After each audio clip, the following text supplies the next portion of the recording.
যদি তুমি সুন্দর জামা বানাতে পারো তাহলে অনেক মোহর পাবে, অনেক। কাল রাতে তোমায় উড়ে যাওয়া ঘর নিতে আসবে।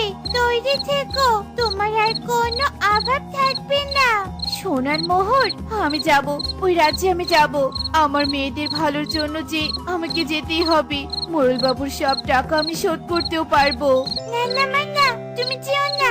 ওই রাজ্যে যে একবার গেছে সে আর কোনোদিনও ফেরেনি।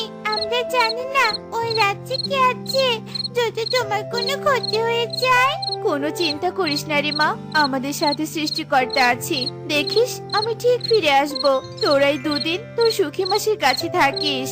টুনি মেয়েদের সান্ত্বনা দিতে থাকে, কারণ টুনির কাছে আর কোনো উপায়ই ছিল না।